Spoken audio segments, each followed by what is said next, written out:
Welcome, everybody, to the Healthy Habit Podcast, episode number 199, one away from the 200 mark. So we're excited on that. I'm Dr. Dayon, your host here of the podcast, and I'm a naturopathic doctor here at Healthy Habit Medical Center, located nice and conveniently right inside Healthy Habit Health Foods. And today we have a first-time guest with us here on the podcast. We're talking with Giulia Albieri Borges. I hope I pronounced that right. Borges currently serves as regulatory affairs scientist and education specialist at BBCO, so Better Being Company, formerly known as Nutraceutical. Giulia received her undergraduate degree in Biomedical Science from Brigham Young University-Idaho and her master's degree in Individualized Genomics and Health from Johns Hopkins University. Her passion for science and health has been of great impact in her life, introducing her to the fascinating realm of supplements and cosmetics. She was born in Brazil and has lived in Germany and a few different states in the U.S., such as New York, New Jersey, and Idaho. Currently, she resides in Utah, speaks English, Portuguese, German, Spanish, process of learning French even. So that's impressive, Giulia. Thanks for joining us. Welcome to the podcast. Thank you, Dr. Dayon. It's a pleasure to be here. I'm excited. Yeah, we have an important topic on the radar. One of my favorite topics is sports nutrition. Since playing basketball for a whole life, my undergraduate in University of Windsor's in human kinetics, movement science. So I've always been in that sports world, sports medicine. We'll be highlighting creatine and, if time allows, colostrum. So the stage is yours. Where do you want to start us off with in today's interview? I want to bounce off of you a little bit. I Sure. actually am a boxer now too, and I danced my entire life.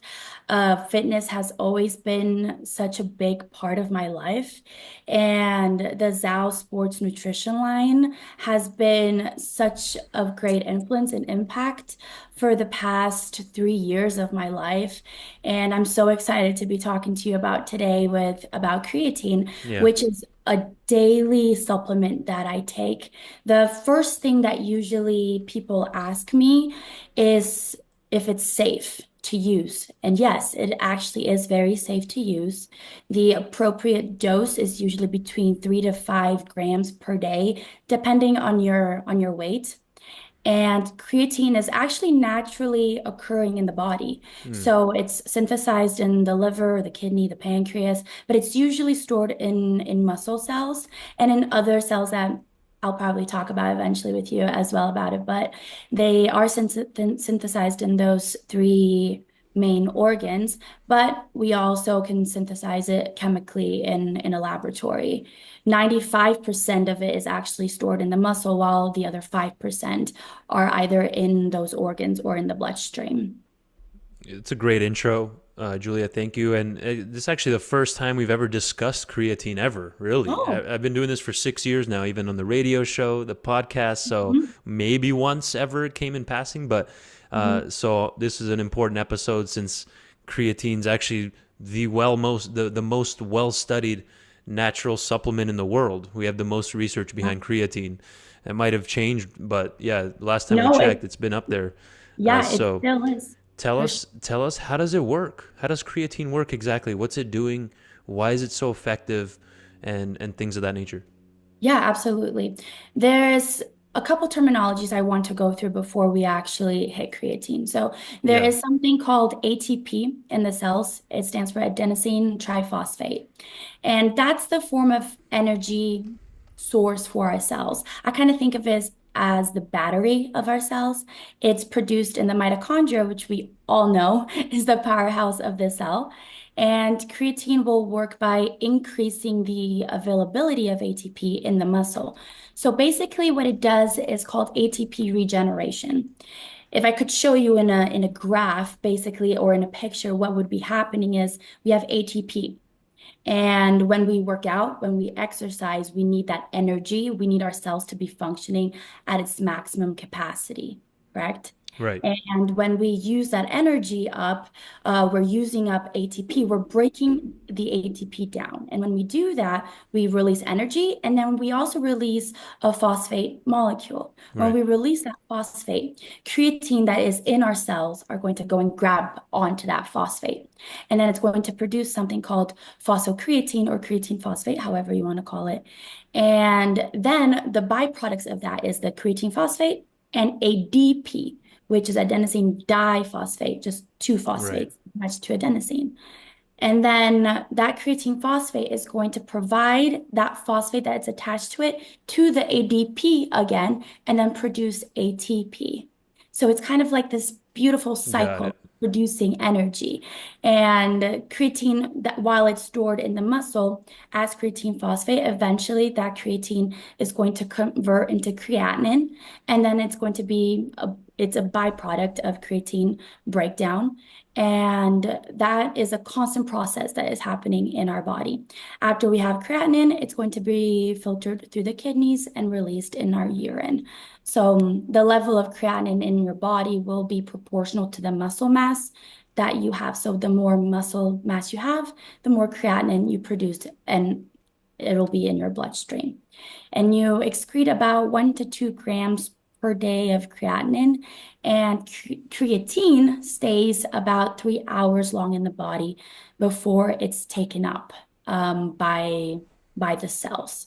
And Got it. if you stop the supplementation of creatine for about 4 to 6 weeks, you'll return to your baseline of creatine levels that you naturally produce in your Right. body. What a breakdown. Thank you. Perfect. Yeah, there's a lot of so we do blood work all the time for patients, and we do the kidney Yeah. markers, the GFR, the creatinine, Yeah. and then they always confuse that with creatine. So they're similar, but they're different, right? So thanks for clarifying that. And then that creatinine can build up in the blood if someone's having any kidney damage or low functioning kidneys. You can Yeah. get a buildup of creatinine in the blood.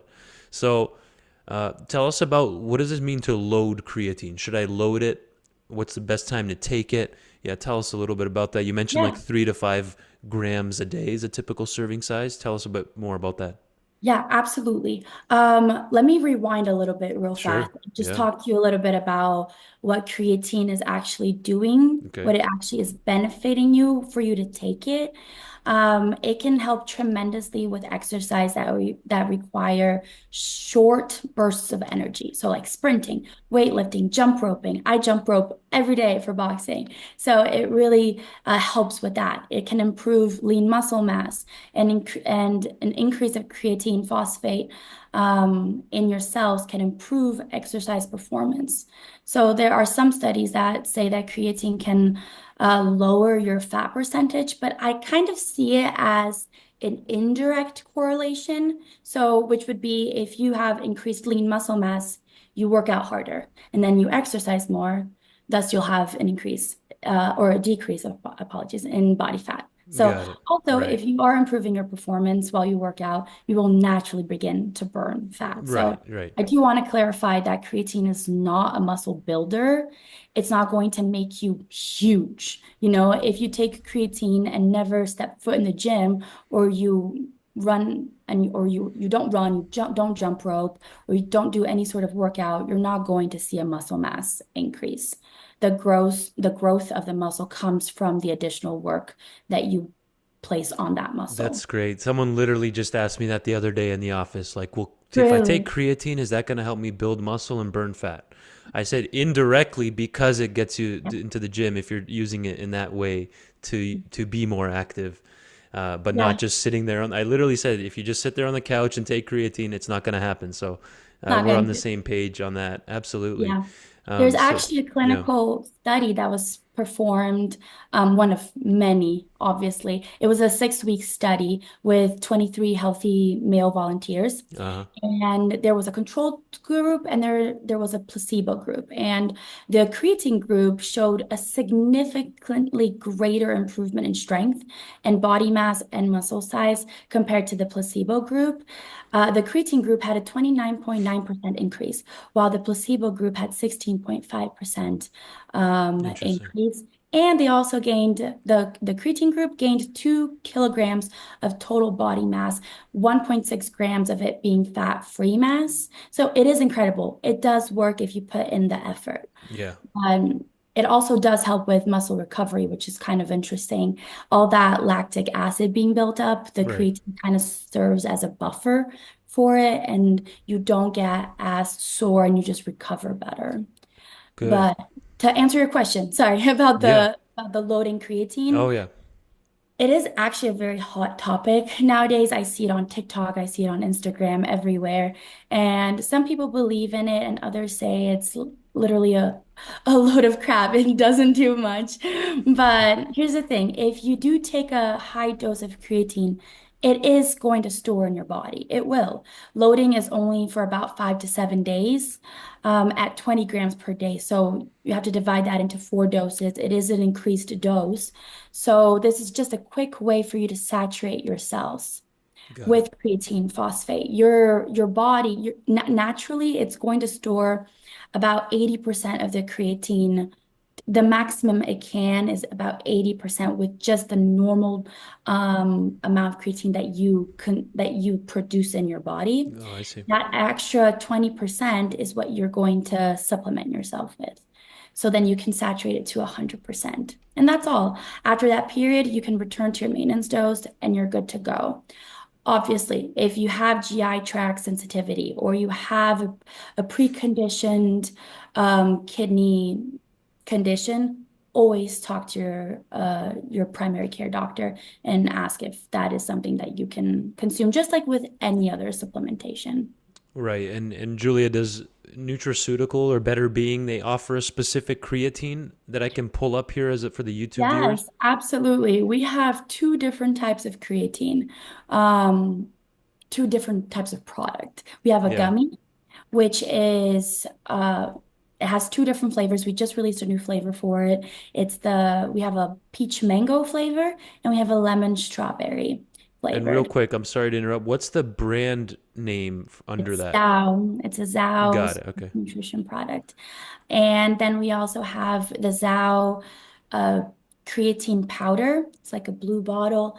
And this is how I would recommend it. If you are bulking, which means you are trying to gain weight and you're trying to gain muscle and you're not really counting calories, the gummies are a great option because it has 30 calories. It has the 5 grams of creatine that you need. It also has vitamin B12. So it's actually going to be a great source for you for as a pre-workout or a post-workout. Now, if you're in a cut and you're actually caring about how many calories you're taking, I would recommend the creatine powder. It's clean. It's just creatine monohydrate.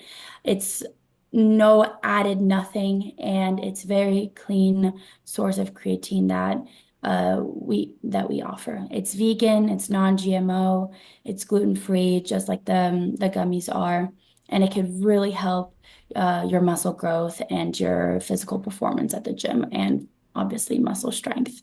Right. So a lot of people ask me if when is the best time to take it. And I've taken creatine for, I want to say almost 6 years now. Uh-huh. And this is what I've learned. And this is actually something I've talked a lot with one of my friends who are a bodybuilder. And when you take it isn't as crucial as how you take it. Okay. You can take it before the gym, after the gym, or in the morning or at night, but what I would recommend is always taking it with some sort of high glycemic food, some sort of Uh-huh. carb, like a banana, bread, something like that. Now, you would ask me why. Why would you want to do that? So, Yeah. some studies say that after you work out, the body is more receptive to nutrients, to nutrient uptake into the cell. So, that would be a good time to take it. But why would you take it with a high glycemic food? So, let's imagine this. Let's say you eat the banana, you eat the bread with your creatine, right? Um, when you eat that high glycemic food, your blood sugar levels are going to increase. When they increase, it's going to trigger the islets of Langerhans and the pancreas to release the insulin and into the bloodstream and bring glucose back into the cell. Right. When it does that, another pathway that it triggers is the CRTs, which are the creatine transporters. They're also called CLCs, 4A8s, which is kind of nice because I live in Salt Lake City Uh-huh. and the abbreviation for Salt Lake City is SLC. So Yeah. it's a really easy way to There you remember go. this. But they are more expressed on the cell wall. If there's more of the CRTs or the CLCs on the cell wall, you're going to uptake more creatine into the cell. So insulin is going to trigger that signaling pathway. So that's how I would recommend taking creatine, Uh-huh. and it's just going to saturate your cells faster. Thank you for that breakdown. Again, we have the creatine chews. This is both by Zhou, the company ZHOU, Very Zhou yummy. Nutrition. Mhm. What's that? It's very yummy. It Yeah. tastes really good. I I've like it. actually never seen creatine chews until right now, Yeah, ever. it's awesome. So we have that available, plus the powder. If you're looking for, like you were saying, if you're in a cut, you want to watch your macros extra close. This is just straight up creatine, 5 grams, no monk fruit extract, no nothing else. And you can even see the other ingredients, none. So None. it doesn't get much cleaner than that. Mhm. That's one of the benefits of powders, and I'm sure you'll agree, Julia, is just the other Absolutely. ingredients are minimal. You don't have to add all the binders and the other things in there. So we do have those two options available from Zhao. So thanks for highlighting that. And Absolutely. if you're just tuning in, it's episode 199 here with Giulia Borges, and we're highlighting creatine, sports nutrition, and dispelling some myths even on creatine. Like for Oh, I have example, another one. tell If me. I can spill the Yeah, beans here. A lot of people are scared of creatine with hot liquids, mixing it with hot liquids. It actually, there has been studies been done that says that creatine isn't temperature sensitive. really. So you can actually add it to your coffee, or you can add it to your your protein shake, or to your hot chocolate at night, or whatever, however you want to take it. Thank you for that. That's tips of the trade right here. That's the Yeah. inside info, folks. Thank you for that, Julia. So again, zhounutrition.com is where you can go to read these same pages that I pulled up here on YouTube. If you're listening on audio, that's ZHOU nutrition.com. And that's a subsidiary or under the umbrella of Better Being Company or Nutraceutical. So thanks again for highlighting that. What about this idea that creatine is bad for the kidneys or it can cause dehydration? Tell us a little bit about that. Yeah, absolutely. There's two things that can go with that. The dehydration aspect of it, and then the bloating sensation that people uh, tend to have. Let me nerd out here a little bit. Please. There's a concept in science that water likes to go from low concentration solutes to high concentration solutes. So what does that mean? It means that when you take creatine, it's Yeah. going to go into your cell, and it's going to do something called cell volumization. It's going to drag in the water into the cell because of the higher concentration solute that is found in the cell. The outside of the cell is less concentrated, so the water is going to want to go Okay. into the cell, making the cell a little bit more volume. It's going to grow a little bit. This is a muscle cell, by the way. So this is intramuscular. The muscles are going to absorb that water, and your muscle is going to literally look a little bit more defined, a little bit bigger, because imagine all those thousands of cells on your bicep just bloating into water. It's going to Right. give that sensation. I feel like when people say they feel bloated, it's not the sense of, oh, I just ate so much, I feel so full. Like, that's not the sensation that creatine gives you. It just makes your body look a little bit more voluminous, literally Yeah. like cell volumization. Your cells are getting a little bit bigger. Now, Right. when it comes to the concept of dehydration, this goes with the fact that you should be drinking water no matter what, but it doesn't, I don't need to say this, right? Like, you should be drinking water no matter what. Right. But when you take creatine, you are going to absorb a lot more of the water. So what I would recommend is always drinking enough water. It's not like you're going to feel dehydrated. If you feel dehydrated while taking creatine, it's because you're naturally not drinking enough water. You should be drinking that 1 gallon of water a day at least. So it So, just it exposes you basically if you're not oh, getting your yes, water. exactly. Right. Yes, yes. Perfect. So, what type of creatine is best? It looked like we had the monohydrate version in the supplements we just Yeah. highlighted. There's two things to go with that. Creatine monohydrate is the one that's the most studied, and it's the one that's the most common one, and it is more affordable compared to the other ones. There are the ester ethyl or creatines, there's the buffered creatine, but they just haven't been studied as much as creatine monohydrate. And it is the most affordable type of creatine. So that's the one that, since it has been more studied, it's the one that most supplement companies will use. You Got could it. use other ones, but it's not the golden standard like the creatine monohydrate. Perfect. Last 5 minutes here. It's been a good intro here to creatine. Many have to do a part two on sports nutrition and colostrum, which we might not be able to touch on today. You might be able to give like a little intro Okay. into colostrum before the end here, set the stage for the next one. But are there any side effects of creatine that you've seen or heard feedback on or anything like that? Great question. The two main things that people talk about is the bloating sensation, which honestly, I don't really think that as a side effect. It's more like biology and the physiology happening. And then there is the GI tract discomfort, the stomach discomfort that might happen with certain people if they already have a sensitive stomach lining. That can help or can cause that to develop. But um, most likely you're not going to see much difference in your uh in a bad way in your body.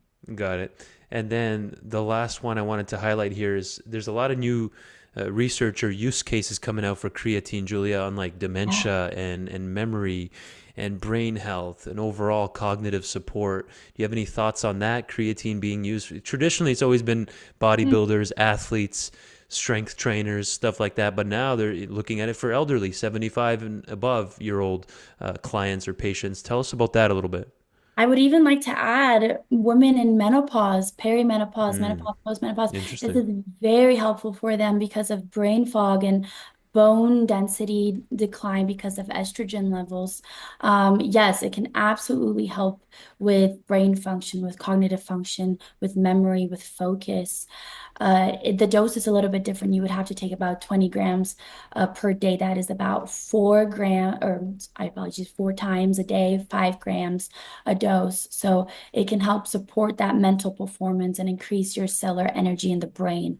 The brain requires a crazy amount of energy to function. And to maintain that cognitive function, like thinking, memory, focus, and learning, it requires more of that ATP, that adenosine triphosphate. And creatine is going to help regenerate that ATP in your brain cells and be able to help you focus more, especially women in menopause. They have such a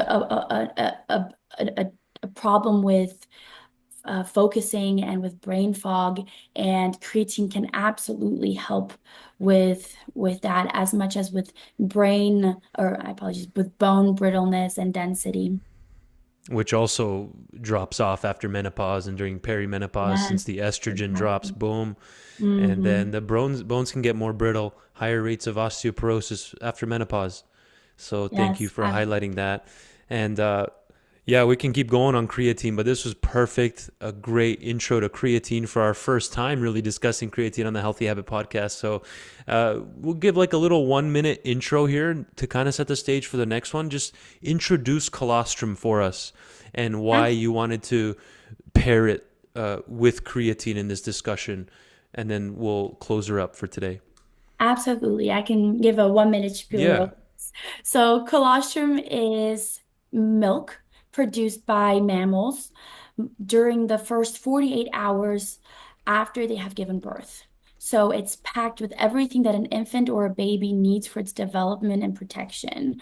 And when I say protection, I mean their immune system. So, it's packed with immunoglobulins, which is another fancy word for antibodies, with growth factors, which are proteins or hormones that stimulate growth and differentiation, cell differentiation, and development of cells and tissues in the body. And it's also packed with nutrients that are going to help their infant build a really strong immune system and be able to grow properly and fight off all their infections. So in humans, colostrum has a high concentration of antibodies like IgGs and IgA and IgMs, which I could go a little bit more in depth if we had time, but Right. and it's also packed with protein, and it actually is really low in fat and low in sugar. So it's we at Zhou as well have gummies, colostrum gummies. They're a 2 serving gummies, and they are not vegan, but they're non-GMO and they're gluten-free, and they have about 30 calories, and there's 1 gram of colostrum in the 2 gummies, and it's ethically sourced, and I cannot say that louder. It's very ethically sourced Yeah. from New Zealand, and there's usually no side effects to it, but as creatine as well, it could be sensitive to the GI tract if you have already a precondition. Always talking to your primary care doctor. And if you are lactose intolerant, this is not a product I would recommend, or if you're super allergic to milk. So Right. And then you can give us, that's perfect. That's a good, stay tuned, folks, for the next time we have Giulia on, where we're going to dive deeper into colostrum. That was a great little bird's eye view intro into it. And give us like a final take home message then on creatine. What should people know that are walking away from this episode on creatine? anybody can take it, men or women, no matter your age. 5 gram dose. If you are experiencing mental fog, or your bones are brittle, or you want to strengthen your muscles and just feel stronger and feel like you can perform better at the gym, take creatine. It is going to have such a good effect in your body. It is very much scientifically studied, and it works. I take it, and I highly recommend it.